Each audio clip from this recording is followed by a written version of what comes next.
આ તરફ પાટણની ધારપુર મેડિકલ કોલેજમાં એક વિદ્યાર્થીના આકસ્મિક મોત બાદ તપાસ કરાતા મૃતક વિદ્યાર્થી સહિત અન્ય જુનિયર વિદ્યાર્થીઓનું સિનિયર્સ દ્વારા રેગિંગ કરાયું હોવાનો ઘટસ્ફોટ થયો છે। આ મામલે ધારપુર મેડિકલ કોલેજના 15 સિનિયર સ્ટુડન્ટ્સ સાથે બીએનએસની વિવિધ કલમો હેઠળ ગુનો નોંધવામાં આવ્યો છે। આ તમામ 15 વિદ્યાર્થીઓને સસ્પેન્ડ કરી દેવામાં આવ્યા છે, જેમની પોલીસે સોમવારે સાંજે અટકાયત કરી છે, જેમની પૂછપરછ કરવામાં આવી રહી છે અને તેમનું મેડિકલ ચેકઅપ કરાવીને મોડી સાંજે કોર્ટમાં રજૂ કરાયા હતા। તો ડીનની ઓફિસ નજીકથી દારૂની બોટલો પણ મળી આવી છે।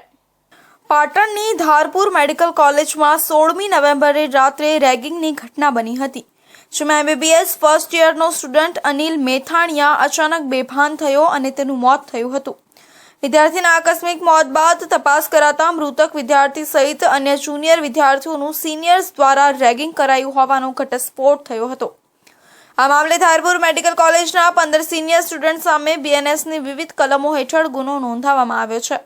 સામાન્ય રીતે મેડિકલ કોલેજમાં પ્રોફેસર, પત્રકાર, પોલીસ અને સ્ટુડન્ટ રિપ્રેઝેન્ટેટિવ સહિતના સભ્યોની 20 લોકોની એન્ટી રેગિંગ કમિટી હોય છે, પરંતુ અહીંયા માત્ર 9 લોકોની જ કમિટી હતી, જેમાં ન તો કોઈ પત્રકાર કે ન તો કોઈ વિદ્યાર્થી પ્રતિનિધિ હતો। પોલીસ તંત્ર અનુસાર છેલ્લા 2 મહિનામાં ડીન દ્વારા એક પણ વાર રેડ પાડવા માટે પોલીસને કહેવામાં નહોતું આવ્યું। આ અંગે મળતી માહિતી અનુસાર પાટણ ધારપુર મેડિકલ કોલેજમાં રેગિંગ મામલે 15 સિનિયર્સ એમબીબીએસના વિદ્યાર્થીઓ સામે ફરિયાદ નોંધાવવામાં આવી છે। તમામ 15 આરોપીની સોમવારે સાંજે અટકાયત કરી બાલીસણા પોલીસ સ્ટેશન લઈ જવામાં આવ્યા હતા। તમામ આરોપીઓનું મેડિકલ ચેકઅપ કરાવીને રિમાન્ડની માંગણી માટે મોડી સાંજે કોર્ટમાં રજૂ કરાયા હતા। આ મામલે ડીનની ઓફિસ નજીક તપાસ કરી તો નશાખોરીનું ષડયંત્ર ચાલતું હોય એવા દ્રશ્યો જોવા મળ્યા હતા અને ડીન ઓફિસથી માત્ર 100 મીટરના અંતરે દારૂ બિયરની ખાલી બોટલો મળી હતી। આ ઉપરાંત ગાંજો પીવામાં વપરાતા ગોગોના અને સિગરેટના ઘણા પેકેટ્સ મળી આવ્યા હતા।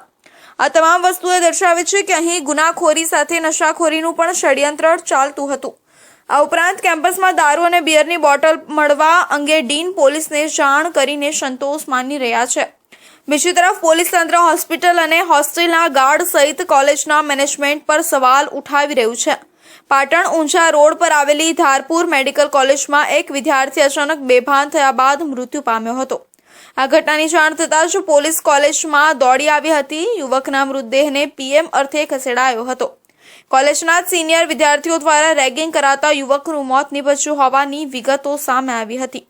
ત્યારબાદ તાત્કાલિક એન્ટી રેગિંગ કમિટીની બેઠક બોલાવવામાં આવી હતી, જેમાં જુનિયર વિદ્યાર્થીઓના નિવેદન લેવામાં આવતા રેગિંગ થયાનું સામે આવ્યું હતું। આ 15 વિદ્યાર્થીઓ સામે ગુનો નોંધવામાં આવ્યો છે।